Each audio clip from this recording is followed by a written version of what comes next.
ഇന്ന് രാവിലെ ഇത് ചെയ്ത പണി അറിയാവാ. ഞാൻ എന്തൊക്കെ റൂമിൽ കിടന്നുറങ്ങുന്നേ, ഉറങ്ങി.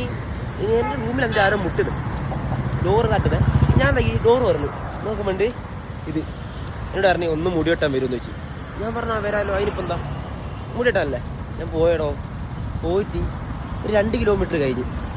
ഞാൻ ചേച്ചി എന്താ എത്താത്ത 2 കിലോമീറ്റർ കഴിഞ്ഞല്ലോ. എന്നോട് പറഞ്ഞു അടുത്താന്ന് പറഞ്ഞിരിക്കണോടി. ഫസ്റ്റ് 2 കിലോമീറ്ററും കഴിഞ്ഞ് പിന്നെ ഒരു 4 കിലോമീറ്റർ കഴിഞ്ഞ് എത്തുന്നില്ല.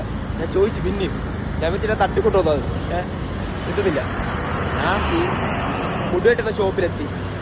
കിലോമീറ്റർ ഞാൻ നോക്കുമ്പോൾ 25 കിലോമീറ്റർ. ഞാൻ ചെക്കായിപ്പോയി. എൻ്റെ ലൈഫിൽ ഫസ്റ്റ് ടൈമായി മുടി വെട്ടാൻ വേണ്ടിയിട്ട് 25 കിലോമീറ്ററിൽ പോകുന്നത്. ഞാൻ ചോദിച്ചു അങ്ങനെ വരുമ്പോൾ ഇത്ര കിലോമീറ്റർ ഒന്നും പറഞ്ഞില്ല. അടുത്ത 2 കിലോമീറ്റർ ഇങ്ങനെ പറഞ്ഞ് ഈ ലാസ്റ്റ് 25 കിലോമീറ്റർ എന്നെ കൊണ്ടാണ്. പക്ഷെ മുടി വെട്ടിയിട്ട് ആൾ സൂപ്പർ, നല്ല ലുക്ക് കിട്ടാ, ഗ്ലാമറായില്ലേ അല്ലേ? അപ്പോൾ ഓക്കെ, വണക്കം നമസ്കാരം.